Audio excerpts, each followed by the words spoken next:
Hey, Hi, Heather. Happy Groundhog's Day. happy Groundhog's Day. How are you doing? I am doing well. And you? Doing good, thank you. What's new with you? Have you climbed any new mountains or done any scuba diving or kayaking a river? No, this is usually kind of a slow time of year for me in terms of adventures, but let's see, what have I done since the last live stream? So Is the that last one because was of the January weather? 19th.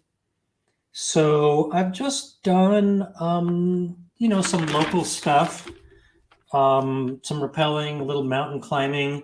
Um, I'm going to go on a kayak trip tomorrow for 2 days. Oh, And yeah, nothing too memorable. Just keeping it a little quiet for January and February. well, that still sounds like fun. Is that because of the weather? Um, yeah. For one thing, Mount Charleston is covered in snow, so that makes it great for skiing and snowshoeing, which I do. But but bad for hiking. And Red Rock tends to be covered in ice this time of year at high elevations. So that leaves a lot of that out. Yeah, so people just don't organize as much stuff this time of year. My real busy season in terms of adventures is the summer. Um, so, I mean, last year there was like a solid 2 months where I was out most of the time. That So sounds like so much fun. I So, shall we get started with the trivia question and then we will get to the question on the gaming uh, on Yep. Okay. casinos? Yep. I have a lot to cover this show. Number one is I would like to pay respects to Cindy Williams, who played Shirley of Laverne and Shirley. Hmm. That was one of my, if not my number one favorite show when I was around 10.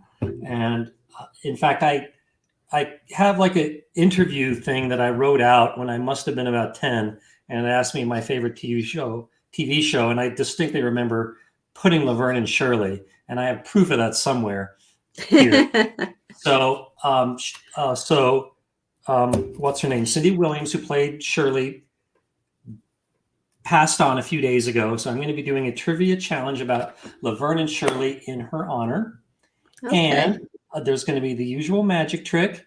And I wanted to talk about the Super Bowl at some point. So if nobody asks me about that, I'll remind me to talk about it at the end of the show. Okay. And why don't we start out with the magic trick? Sounds And as good. usual, I will show you how it's done at the end of the show. And this is a really good one. It's easy to do, and it has a very high, how shall I say? I get a really good response from it most of the time. I would say 10% of people figure out how to do it, but for the other 90%, it works great. And I will need a volunteer.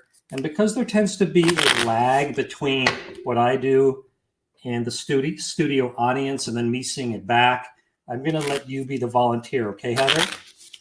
Now, I will say that you can do this with ordinary cards. You can use any kind of cards, Uno cards, Risk cards, whatever you want, but you do need 21 of them at least, and they should be all different. So the way it starts is you lay out 3 columns of 7 cards each.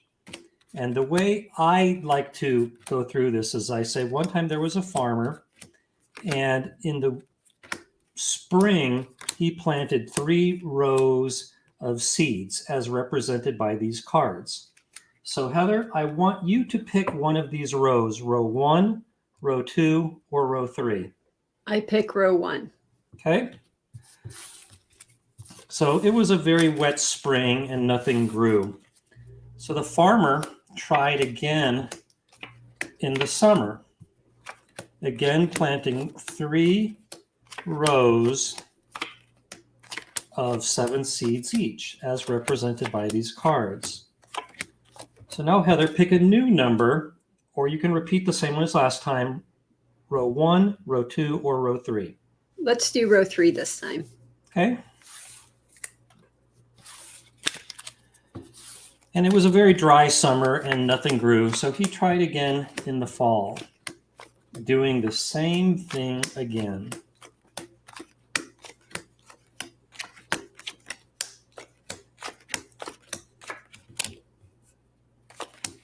Okay, Heather, now pick a new number or repeat an old one, 1, 2, or 3. Let's do 3 again. Okay. So it was a very pleasant fall with an appropriate amount of rain and sunshine, and the farmer grew a harvest of magic flowers.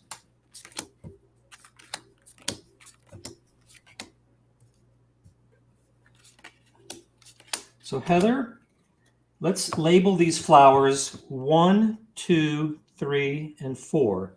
I want you to pick 2 of them. Okay, let's do 2 and 4. Okay, it was 1, 2, 3, and 4. You said 2 and 4 or 3 and 4? Yes, 2 and 4. Okay. Now I want you to pick one of the flowers. Let's just relabel them 1 and 2. 1. Okay. Now pick 2 petals and let's number them 1, 2, 3, and 4. Let's do 1 and 3. So that would be these 2. Mm-hmm. Now pick 1 petal and let's just label them 1 and 2. 1. Okay. So let's have a look at the last petal. You know, I completely forgot to ask you to pick a number at the beginning of the trick. Oh no, I pick 11. We're gonna Can I have do to that? start the whole, I'm sorry, we're gonna have to start the whole thing over.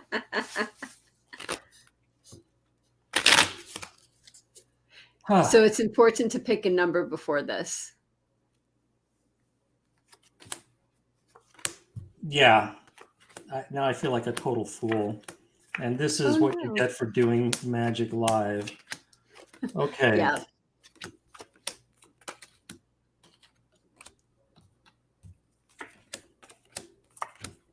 And while we were Heather, doing this, I want you to pick a card and remember it, okay? pick a card and remember it. And don't say it, just remember it. Okay, I got the card and I'm thinking about it. Okay, now, is your card in column 1, 2, or 3? It's in 3. Okay. And then I would go through the same talk about the farmer and planting seeds, but I won't go through that again.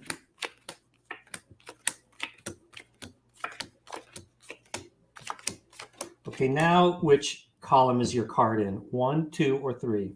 3. Okay.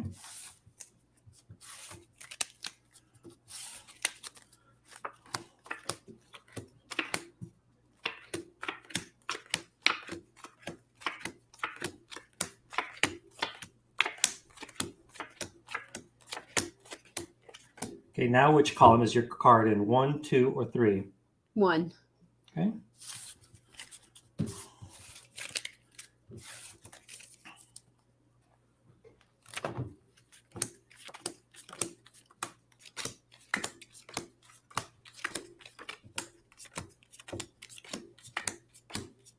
Okay, pick 2 flowers and let's label them 1, 2, 3, and 4. Okay, let's do 3 and 4. Okay. Pick one of the flowers. Let's relabel them 1 and 2. 1.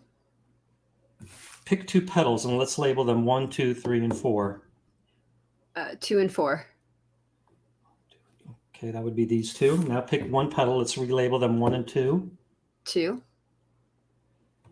Okay, so let's have a look at your card, shall we? And would this be the card you picked? Yes, it's the 6 of clubs. Yay for myself. Okay, and as usual, I'll explain how I did it at the end of the show. Okay, looking forward to that. Okay, Yay. so next, let's get started on some Laverne and Shirley trivia. Beautiful. Okay, which 2 cities did the show take place in?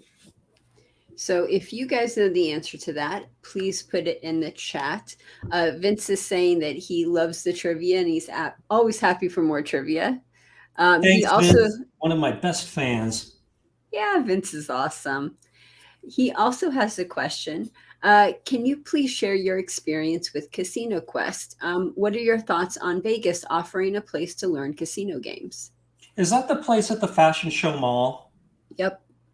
Yeah, so I recently did they did a crapsathon thing where they played craps for a solid 24 hours as they tried to raise money to fight cancer, and I was one of their guest celebrities.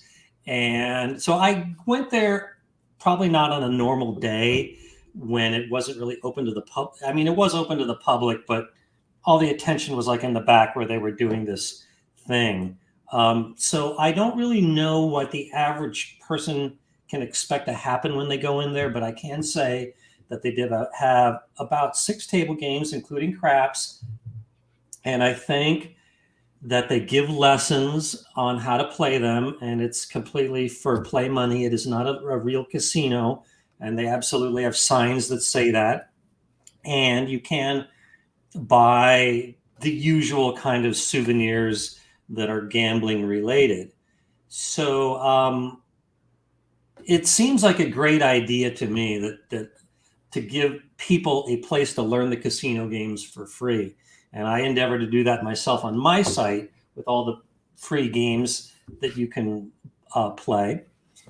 So yeah, again, I have never experienced it as a regular person, but from what I've seen, I give it a big recommendation.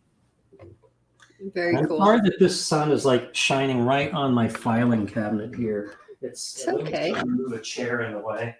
And while he's doing that, I just want to say it's also a great place if you're learning to be a dealer. If you want a place where you could go and you could practice, they have the tables, you could pay to practice, you'll have players.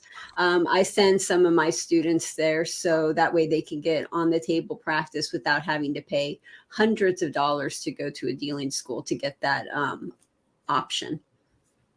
You know, here's a question for you. If a regular person walked in to a dealing school, could they just play for fun? Because I'm sure that the students there need people to act as players. Yeah, typically what happens is it's students teaching other students. You have the students as the players, and they're teaching the student that's the dealer.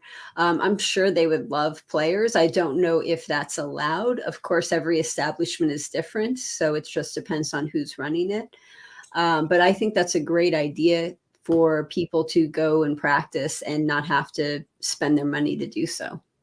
Heather, is there any dealing school you recommend? I know you have your issues with all of them, but what is the least of multiple evils? I have my issues with the concept of it. And my problem is, like I was saying, it's students teaching students. So you're paying for people who are not experienced to teach you. And it's kind of scammy. I don't like them. Okay. I can't think of any school in particular that I could say I would recommend. I know that there's plenty out there, and I know I've talked to plenty of them. So I apologize if you guys are watching and you're like, why isn't she recommending my school? Sorry. They're not watching. All right. Enough on that question. Do we have an answer to the trivia question? We do. So we are looking for 2 cities, and Jean says is it LA and Milwaukee? LA is pretty close, but I'm looking for something a little more specific. Oh, the only one that we have that says anything different is AC. No, where might someone go in the LA area if they wanted to break into the acting business, in particular television? California's too general, right? And LA is too general too. How about Burbank? Yay, Burbank. Who said Burbank? Ooh, Yes, Burbank is another city that's, I believe that it's a city next to the LA area. It's possible it's a part of the LA area, but I think it's an independent city. If anyone wants to verify that, please do. But being from the LA area myself, you've got you've got LA, which is quite big, but you've got tons of little cities that surround it. So that's why people so often say the LA area, because you can, if you like drove through the 405 freeway, you would go through countless different cities in Is about 60 miles. is that a pet peeve of yours? People not being distinct on the location? Not really, Okay.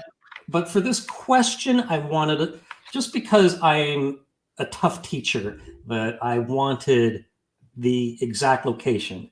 For example, when I Okay. asked where did this show three's company take place, I don't accept just LA. I want to hear Santa Monica because they live by the beach. And that's Okay. important for the whole concept of that show. And and like what's what's called Sanford and Son, that took place in what's the city the LA airport is in? It's not Watts. Anaheim? No, Anaheim is way in Orange County. Um, oh shoot, it's on the tip of my tongue. Oh, now I'm gonna have to look it up. I don't But know. while I'm doing that, let me ask the next question. What Okay. beverage did Laverne and Shirley like to drink, especially when she was sad? El Segundo, that's it. I'm glad you remembered. El Segundo, that means the second in Spanish, by the way. So Okay. if you guys know what she likes to drink, please put it in the chat. Northern Jim said it's the same as saying Las Vegas versus Paradise, or let's say, for example, Henderson or Summerlin.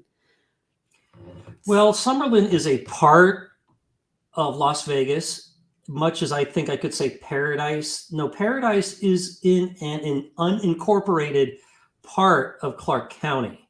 So you can't compare Paradise to Summerlin. But because nobody has ever heard of Paradise, if somebody says they're going to Las Vegas and they're staying at the Mirage, I'm not going to correct them and say, no, you're not really in Las Vegas. Because I am not that pedantic. I am not that bad. But technically, you're not in this city of Las Vegas if you're on the Las Vegas Strip. Yep. But I am bored with explaining that one. So while we're waiting on Laverne's beverage, hit me up with another gambling question. Jean says, today is National Tater Tot Day and National Brown Dog Day and also National Hedgehog Day. What are your favorite side order of potatoes? And what is your favorite pet? Okay, a lot to say there. First of all, I have to say I'm getting annoyed with so many different like special days. And if today is a special day for 3 different reasons, then it's getting ridiculous.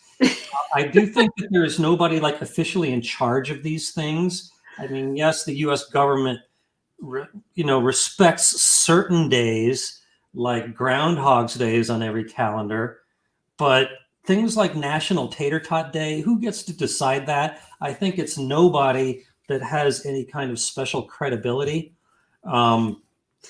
So thank you for letting me get that rant off my chest. And National Brown Dog Day, give me a break. I can accept there being one dog day, but a day only for brown dogs, that is getting completely ridiculous. Okay, what are my favorite side orders of potatoes? I like, I think most places call them steak fries, where it's like a nice big chunk of a potato. And if I can't have that, then I like, I think most places call them home fries, which are similar to steak fries, but the pieces of potato might be a bit smaller. And then after that, I would go to French fries, and I like the bigger the better.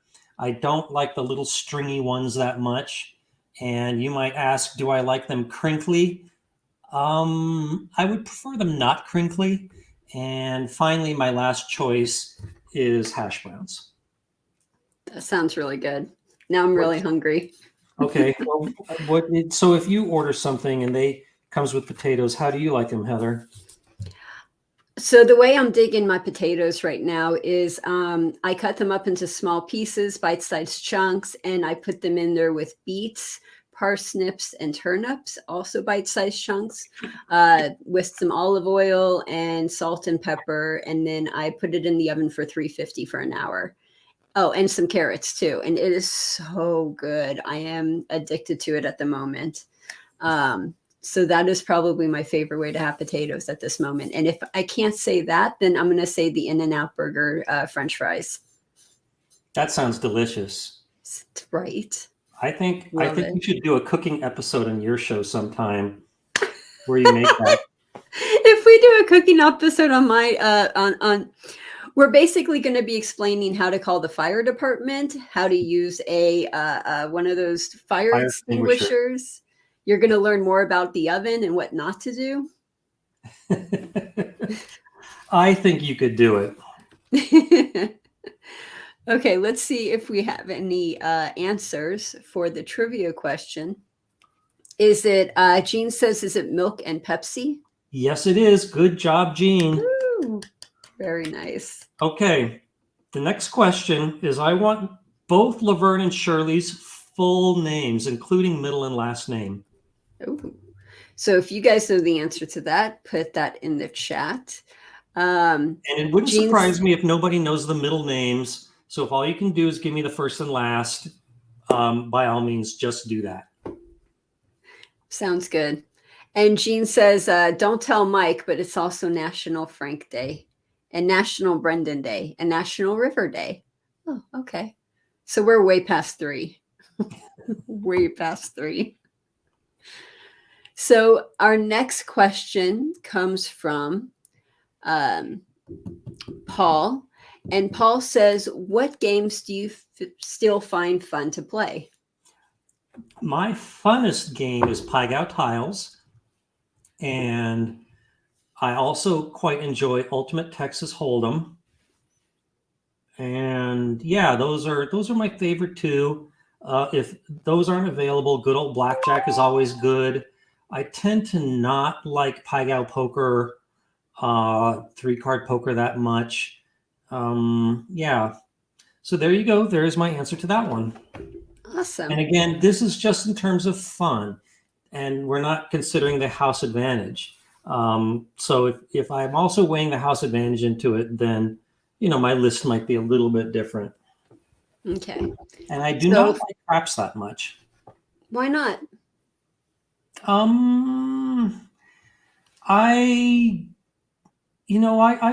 like to sit down when I play, and I like kind of a nice, quiet kind of game that's a little bit social. Craps I find to be a little too energized for me, and and I think there's some passive aggressiveness between players. Sometimes I hear like snide remarks if a shooter doesn't do well, and that doesn't sit well with me. So that makes sense. Okay, we'll do one more question and then we'll get to the answer for the trivia question. Paul asks, does the practice of tipping on a hand bother you? I don't tip my accountant. Has this always existed? Yeah, this comes up on my forum a lot, and every time it leads to exactly the same discussion. And he said practice on tipping on hand pays. So when you win $1,200 or more in a slot machine, of course, you get a hand pay in cash and the W-2 form. And, you make a perfectly logical argument that you don't tip your accountant. And there's a whole bunch of other white collar professions where you don't tip people. And furthermore, it's not like you ask to get the hand pay. I'm sure most people would just prefer to get the money in credits. So you're getting a service you never asked for. However, it is just simply the custom to tip in that situation. And it's as ridiculous as you can make an argument that it is, it's just expected that you tip. And I think you should do that. And how much you might ask, I think between 0.5% and 2%, depending upon the amount of money. The more the money, the smaller the percentage. And that is my short answer to that one. Sounds good. Okay, let's see who got the trivia question right. Is it Shirley Beanley and Laverne von Zirla. I think he meant to say Fonzarelli, which was Fonzie's real last name. Oh. But no, Feeney is correct. Any other guesses? Let's see. Nope. That looks like it's it. Okay, so the correct answer, Laverne's full name is Laverne Marie De Fazio, another nice Italian name. And Shirley's full name is Shirley Wilhelmina Feeney. Okay. Now, I'll be honest, I didn't know those middle names, but I found them out in preparing this quiz. Okay, and speaking of names, the next question is, what is Squiggy's real first name? Okay, so if you guys know, put that in the chat. And then our next gambling question comes from, you guys put a lot of gambling questions in here. That's awesome. Does your slot machine work, and can we see it in action one day? I've never seen a slot machine that old. Yeah, this gets asked a fair bit. It absolutely does work, and I have played it on a previous show. I would have to, it's kind of a hassle to plug it in. I would have to move that filing cabinet it's on away. But perhaps in a future show, I will play it again for people that missed whatever show it was that I played on it before. But yes, it is really old. It's extremely heavy, and it has an old cathode ray monitor, and it's a 4-reel video multi-line game, plays both directions. And to be honest, I kind of like to get rid of it. I've said on the show before, I'm asking 500, but trust me, I'll take less. So approach me somehow if you're interested. And they can get a hold of you if they're interested by going to the website, hitting contact, and there's a form in there. Yeah, but I do. Yeah. Click contact us, and it'll ask you the reason for writing, and just I don't remember the choices, but put whatever you think is appropriate. Like I have a gambling question, and it'll get to me. But I do want to stress that you have to remove it yourself. You know, I will help you, but it's really heavy.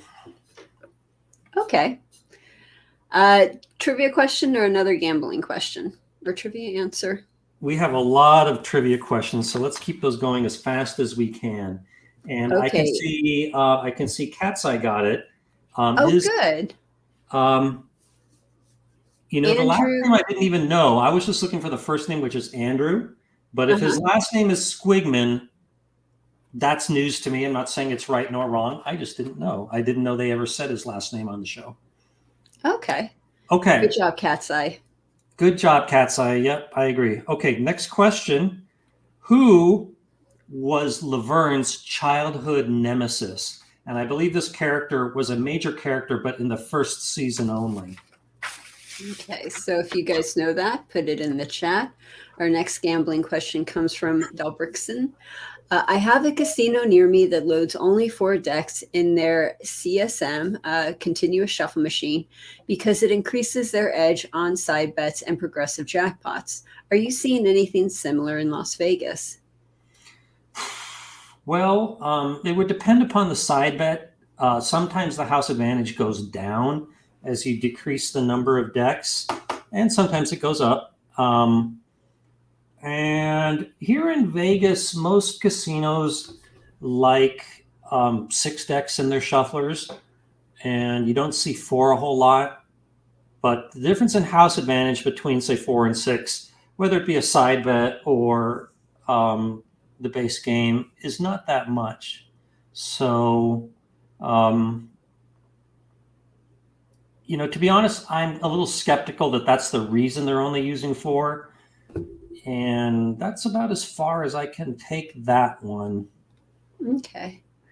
So let's do the answer to the trivia question, see if anybody got that. And is it... Nope, nobody got it. If you guys have an answer to the trivia question, put it in the chat. And our next gambling question comes from Jean.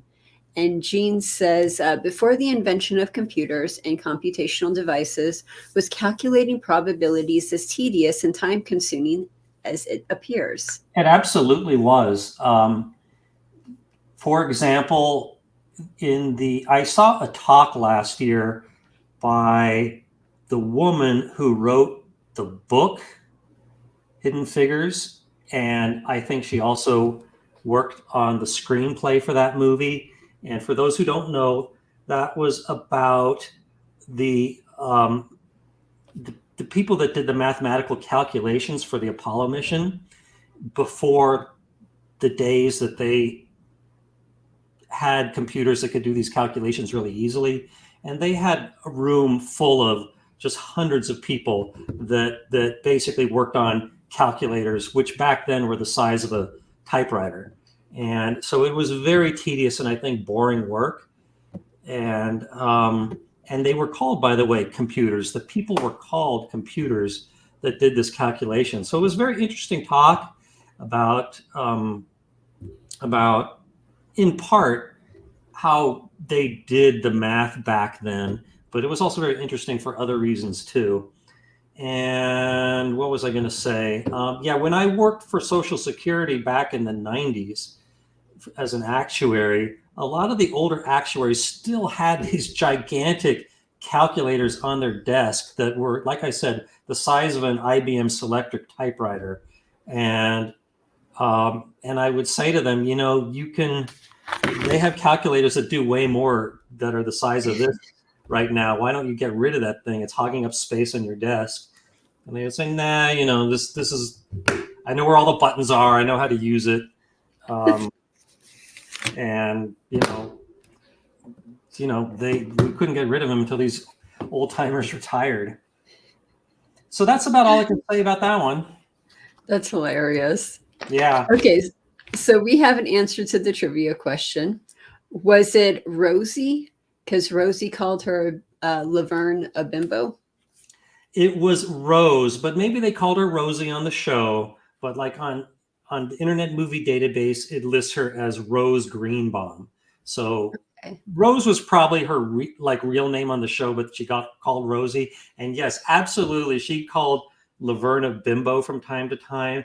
And that was like the one insult that kind of got to Laverne. She was a tough woman, but calling her a bimbo kind of pierced her armor a little bit, and she would get upset. And then she would have to have a drink of milk and Pepsi to get over the insult. But okay, yeah, she had a lot of good exchange. Laverne and Rosie had a lot of good exchanges. Yeah. What's job too. I forgot who got that, but good job. And let's move on to the next Laverne and Shirley question. And by the way, I shouldn't need to say this every time, but no searching is allowed. If you don't know, you don't know. So I'm trying to give credit to the people who truly know. And it was No Respect who got that one. Good job, No Respect.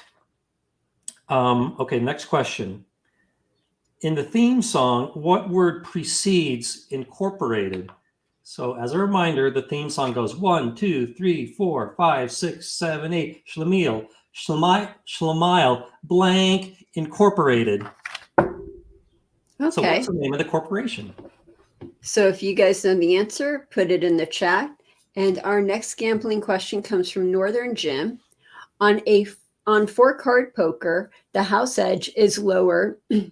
On SB, aces up. Oh, excuse me. I'm sorry. My voice. Why don't you take a minute and let me read it? On 4-card poker, the house advantage on SB, aces up, blah, blah, blah, blah, blah. Should bet 1/4 on. Oh, he's talking about the super bonus. No, you should absolutely. The house advantage is lower on the super bonus. Aces up versus 2.9%. Let me go to my 4-card poker page real quick. So Wizard of Odds, view all the games, and I think it's spelled with an F as opposed to a numeral 4. 4-card poker.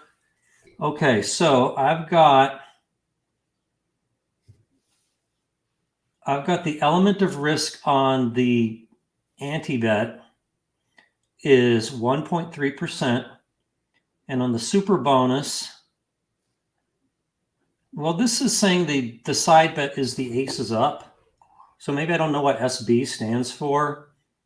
So since I don't understand the question completely, let me just say that you should just bet the full way on whichever bet has the lower house advantage. For example, in 3-card poker, people often ask me what's the ideal ratio of bets between the ante and the pair plus. And I say it's 100% on the ante because that's where the lower house advantage is. And so yeah, there's the only way you should mix them is if the house advantage is exactly the same, which they're not.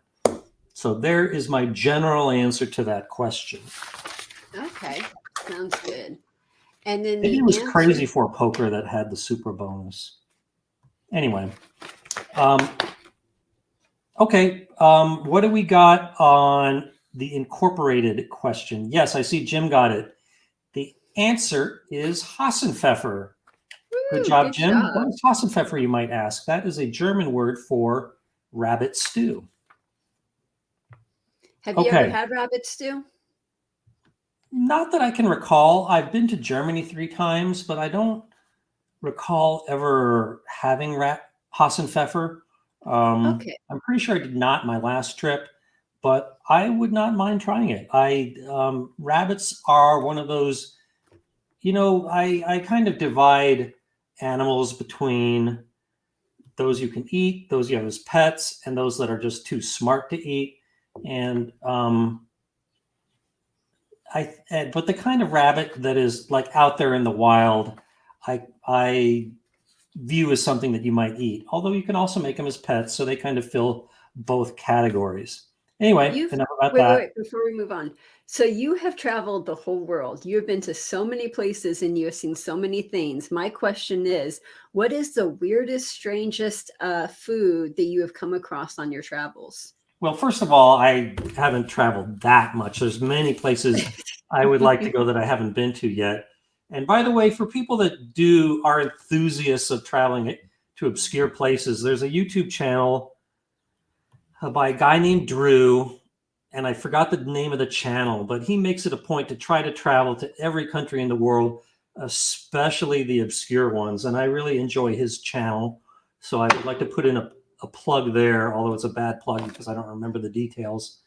And what did I want to say? Oh, yes, you asked about unusual foods. I'm not that adventurous when it comes to food. I mean, when in Rome, do as the Romans do. So when I go to a country, I like to eat as the locals eat.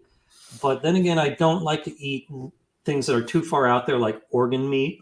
But I do recall that when I went to Australia, right there in like the part of Sydney that has a lot of bars, a friend took me to a pizza place, and 2 of the toppings were crocodile and kangaroo. And I said, I got to try both. And so I happily did. What was it like?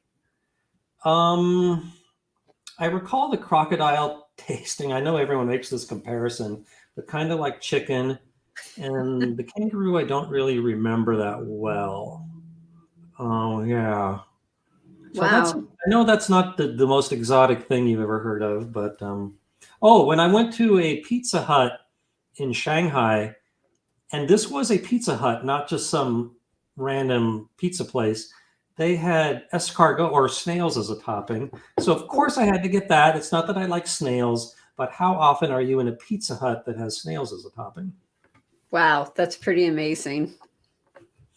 Okay, so here is the gambling question. This is from Oregon Guy. What are your thoughts on U1 video poker machines and their Pro Hold feature? I love that. I like the games at U1, and I like the people there. And I have analyzed a bunch of their games, especially their Keno games. But let me give you a little background. So U1 is a maker of casino games. I think they're out of Montana, and you see a lot of their units in Dottie's here in Las Vegas, which is which operate a bunch of like little casinos away from the strip. So you see their units there. They have some at the Rampart Casino, and yeah, they make their own games, and there's usually some kind of little twist to it. They're very inventive, they're very creative, and in the video poker games, they have a auto hold feature that is correct, but if you enable the auto hold feature, it lowers the pay table a little bit, and I think that's completely fair. So I absolutely applaud them for that. And another thing I like about them is it says right in their help screens what the RTP is both ways. So they have some bizarre video poker games I've never seen before. Some of them I've analyzed on my site. So I really respect that they give the RTP out there to the players, and they do that on everything, Keno, slots. That's something that I think should be required by the law, but they voluntarily do it. So I give a big round of applause and thumbs up to U1 Gaming. Cool. Awesome. Now, I am looking to see if there's any responses to your trivia question, and I don't see it. However, a lot of people are commenting about the food question. Crocodiles and chicken, rabbit and crocodiles taste like chicken. I guess that's what Faxfer says. Snails are chewy. Weirdest food Northern Jim has had was a snake esophagus stuffed with seafood. And then Wild Foodie Tours has eaten pork blood in porridge in Hong Kong, and it was delish. You know, Never thought speaking of that. Hong Kong, when I was in Macau, one of my fans took me out to a nice Chinese dinner, and he said, "Mike, you got to have the shark soup." And I didn't know much about it at the time. So he said, "This is like $100 a bowl, but you've got to have it. This is the only place you can get it." And blah blah blah. So I had it, and then as soon as I get home, I see this documentary about how people hunt sharks in China, and just to take off the fin, which kills the shark, to make shark fin stew. So I felt just terrible. I mean, I am not against eating meat, but I think you should respect the animal that was killed for the meat. And I think to kill an animal and only eat a little bit of the meat is not respecting that animal. And I disapprove of that. So I just felt terrible about that. But there's a little story for you. Yeah, so maybe I forgot to ask the next Laverne and Shirley question. Oh, maybe that's why there's no answers. Okay, the next question is, what was the name of Shirley's, plush animal toy? Okay, so if you know, put that in the chat. And our next gambling question comes from Victor. Victor says, is there a game of 21 in Atlantic City worth playing nowadays with the basic strategy? Or have all blackjack games in Atlantic City gone completely negative expectation, even for basic strategy? Thanks in advance. Well, when I lived in Baltimore in the 90s, I went to Atlantic City a lot when the rules were quite good. But even then, it was still a negative EV game, but it was only about 0.28%, which is really, really low. I have heard that they've gone to 6 to 5 there, but I have not been to Atlantic City probably since the year 2000. I know I'm really overdue to go back, but I frankly just don't know. So sorry, I can't give you a better answer there. Okay. We have one answer to your trivia question. Is it Boo Boo Kitty? Yay, Vince. It is indeed Boo Boo Kitty. Nice. Okay, next question. After getting laid off, I'll make this a two-part question. Okay. Where did Laverne and Shirley initially work on the show, and what did they do? And after they got laid off there, what was their next job? So if you guys know, put that in the chat. And our next gambling question also comes from Victor. He says, I have learned the high-low count back in the day. Should I still apply it? It depends on your reason for learning it. I know the high-low as well, but I rarely am out there counting cards. But if I am playing for whatever reason, like say I'm playing with a friend and it's like a 1 or a 2 deck game, then indeed I will still, I almost can't help but count. But if you find that the conditions are just not good anymore and you need that memory space for other things, by all means, just let it go. That is a decision you really need to make for yourself. And frankly, I forgot the index numbers, but I have a rough idea where they are. Like I know what all the borderline hands are. But yeah, I still count from time to time, mainly just for the challenge of it. Not that I make a lot of money doing it. Okay. We have several guesses to the trivia question answer. A lot of people said that they worked at a brewery or a beer bottling company. However, nobody knows what happens after they were fired. In fact, some people are like, wait a minute, they got fired? Missed that episode. Okay, so yes, indeed. I saw somebody said that they worked as bottle cappers at the Schatz Brewery. That is the best answer I've seen. There we go. Jim, good job. You get the most credit. And then I don't think the show covered this in much depth, but they got either laid off or fired, and then they went to work at the Pizza Bowl, which was a bowling alley that Laverne's father owned. And so they basically worked with waitresses there. Sweet. Yep. Okay, what's the next trivia question? Okay, well, speaking of Laverne's father, what was Laverne's father's name and what was his wife's name? So if you know the answer to that, what her parents' names are, put them in the chat. Okay. And our I think next Frank's wife was not Laverne's mother. I don't think the show ever addressed Laverne's mother. I presume they either got divorced or she died, but Laverne's father later remarried, and that woman is seen in the early seasons of the show, and then she kind of vanished, I think, with the explanation that she split up with Laverne's father, but I don't think it got covered in much depth. Okay, that's good to know. Didn't know that. Our next gambling question is from Joe, and just let me know if you get this. I have a question. Is it better to go to the casino that is like one of those ones in town, better than going to a casino for better odds, Sino or a little town like Sino? I don't know where Sino is. I've never heard of it. Not sure either.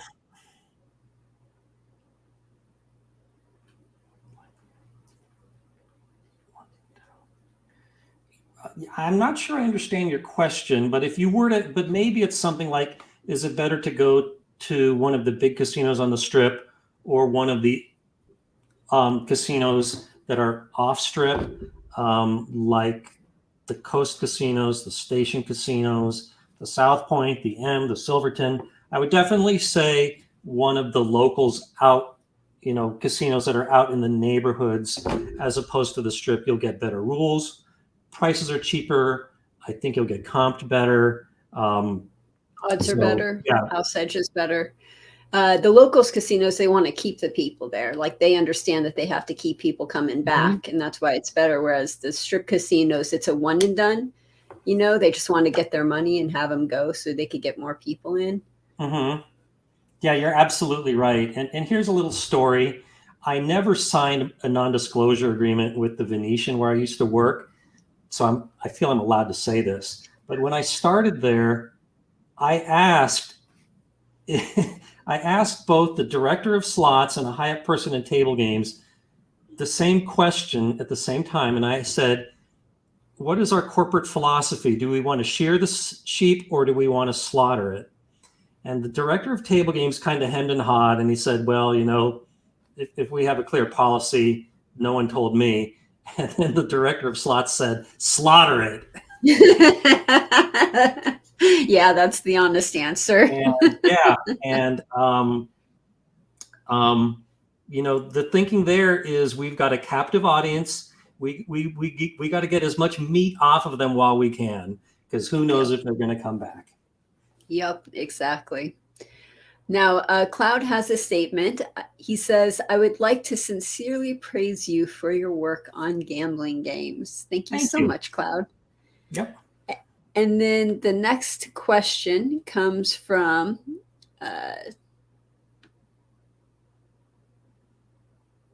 I'm not saying that. Oh, here we go. Victor says, what is the best casino for craps tournaments in the U.S. currently? I have no idea.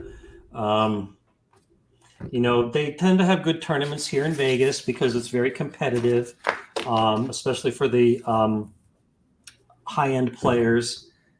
But yeah, frankly, I don't know. I played in some craps tournaments.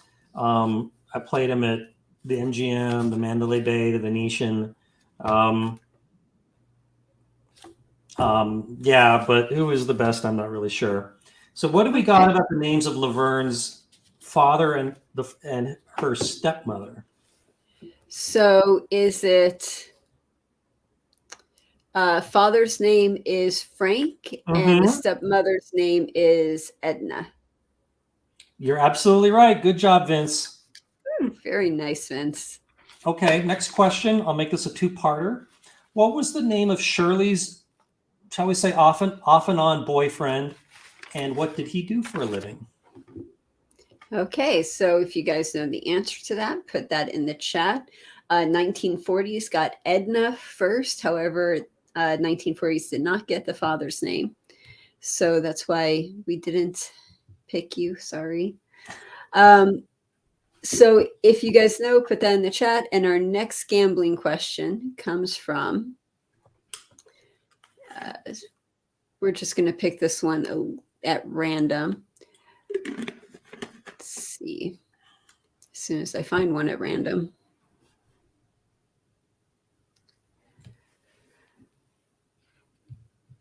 So Victor says, it looks like Victor is having a multi-question, so we'll just skip that. You guys had a lot of questions for us today. Thank you so much. I'm kind of overwhelmed. There's so many questions. Here we go. I play $25 minimum on Blackjack with 50,000 chips and use the martingale to win 500 every time. I control time and count dealer ace counts. How risky is this method? Well, playing the martingale is definitely a risky method because you have a chance of losing your $50,000 chips just to win $25. So, but as long as you're comfortable losing $50,000 chips and, you're happy winning $500, I'm not going to say don't do the martingale, but I certainly don't say do it either. All betting systems ultimately are equally worthless, as I like to say, if you measure them in terms of house advantage, because it's always the same. Betting systems don't affect that. But I do have to keep an eye on the time today because I do have to pick up my daughter somewhere. So let me, at this point, show you how I did that magic trick. And then I would like to talk about the Super Bowl a little bit. And okay. So, unlike what I did, you have to start by asking the person you're doing the trick to pick a card. So you do, you absolutely can use normal cards here, shuffle them as much as you wish, and you lay down 3 rows like this, going 1, 2, 3, 1, 2, 3, across like this.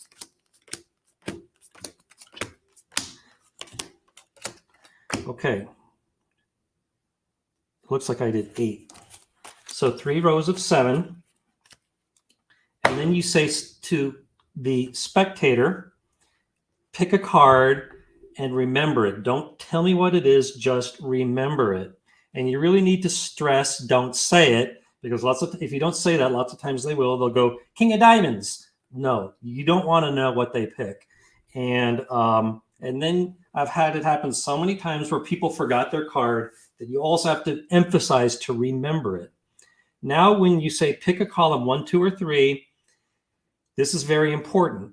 You put the column that they pick in the middle. For example, if they, like I think you picked 3. So what I'm going to do is, let's say that their card is in 3. I pick up that first. Then I put one of the other 2 piles. It doesn't matter which one, but I just do the next one just because it'll look better. Put that on top. Then I flip it over, and then I put the next one on bottom.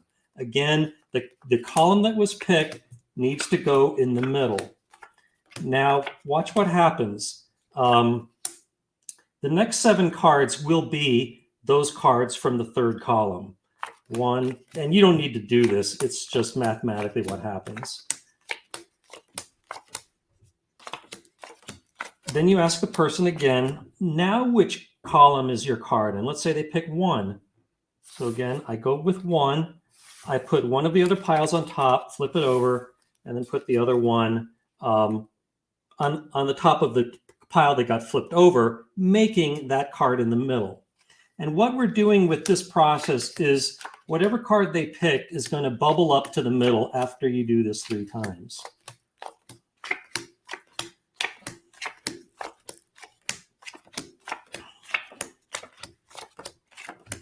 Then you ask them again, which column is your card? And let's say that they say 2.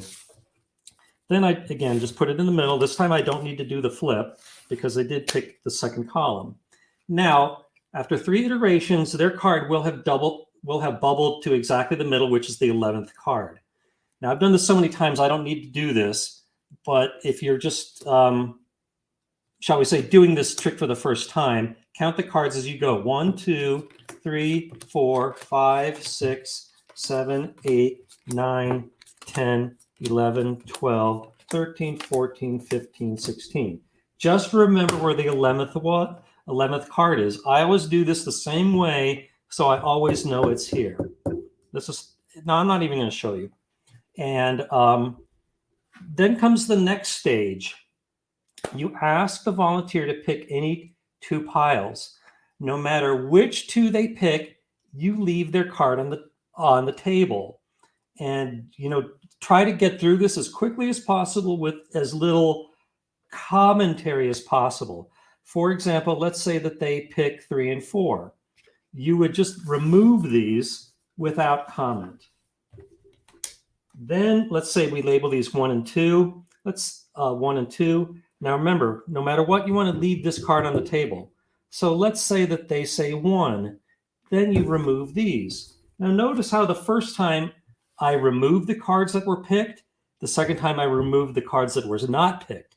You don't want to say that. Again, get through this as quickly as possible. Then you ask them to pick any 2 cards. Let's say they say 1 and 4. So we get rid of these. And then let's label these 1 and 2. No matter which one they pick, you either get rid of it or keep it on the table so that card number 11 is always the last one standing. And there you go, the Joker. So there's how you do it. This is one of my best tricks. I learned this in college. I've done it hundreds of times. I've had really good results from it. So, I'm giving you guys a great trick here. So I hope you appreciate it. If you're not so sure, just do it on some people and you will thank me later by saying, Mike, I've gotten so much great responses from that magic trick. Thank you very much. Can I buy you a beer? And what kind of beers do you like? What kind of beers do you want people to buy you? It's, just an IPA or a red ale, something kind of in the middle of the spectrum. But it's more so, I have a thing that you cannot pay me to do magic, except you can buy me a beer. So for most I've ever been paid to do a little magic performance. Okay. I love that. A lot about the Super Bowl. If I may toot my own horn, I am 8 for 8 in picking previous Super Bowls, whether it be on the side or the over-under. And I have studied this one And for the first time ever, I don't perceive an advantage either way. I think both the point spread and the total were well set, especially the total. I put it exactly where it is. I think it's at 47.5, right? But whatever it is, that's what my calculations said. Now, I do think it should be a very evenly matched game. You can get plus 2 points on the Kansas City Chiefs, but getting only 2 is not enough to lay the juice. So I am going to stay out of betting against the spread and the total. I'm sure I'll be making lots of prop bets. So sadly, I've got no pick for you this year. This is the first time I've not had any recommendations. So, but That's again, a shame. if someone puts a gun to your head and makes you bet against the spread, I would take the Kansas City Chiefs. But this is not an official pick, and it's not going to go against my record either way. So there you go. Cool. Heather, do you have any questions or comments real quick that you really wanted to let me address? No, nothing here at the moment. If you want to do one more, I did have one more we could do. Otherwise, when's the next time we're going to be doing this? Yeah, so we're out of time. So let me have a look at my calendar here. How about in 2 weeks on February 16th? That sounds good. Ooh, a couple of days after Valentine's Day. And by the way, I Vince, hate Valentine's Day. real quick, Vince, it's a little hair, like, what do you call it? It's a chopstick for the hair. So Vince was wondering what was on top of my head. Are you doing, why do you hate Valentine's Day? And in the event that you're ever in a fight, you can pull it out and use it as a weapon. Yes, right? In the eye. Stab them. It's perfect. Yep. So, why do you hate Valentine's Day? Because I think Valentine's Day, it puts men to the test. They have to jump through all these hoops with the flowers and a card and going out to eat and being romantic and blah blah blah blah blah. And I just feel very put to the test. And for me, it usually ends up in a fight. And I just don't like the whole concept of the day. And and every restaurant is packed. And by the way, ladies, if there what few women listen to this show, I think 95% of men agree with me. And so please go easy on your men on Valentine's Day. I would suggest that you say we can just skip the whole thing altogether, or if we must celebrate it on a different day. Don't be just like a lemming like everybody else and just going through the same song and dance with Valentine's Day every year. So I guess we're not going to have Valentine's Day trivia. No. No. Well, I look forward to seeing you in 2 weeks, and even though you hate it, I hope you have a good Valentine's and a good Super Bowl. It without ending up in the doghouse by the end of the day. But after 28 years, I think Mrs. Wizard has finally admitted defeat on winning the Valentine's Day battle. Oh, poor Mrs. Wizard. It's not easy being Mrs. Wizard. Well, this was fun as always, and I look forward to our next one. Me too. Thank you, Heather. And thank you, everyone in the audience, for your questions, your answers, and your participation. And it wouldn't be a show without you. So, and I would also like to thank Gilmer. Sometimes I forget to thank him, but he's the one that always puts together a transcript of the show so I can post it, like give a description of the show after the fact on YouTube. So thanks a lot, G. And again, I hope you enjoy your rest of your Groundhog's Day, which is a holiday I do like. And see you in 2 weeks. I'll see you later. Okay, bye.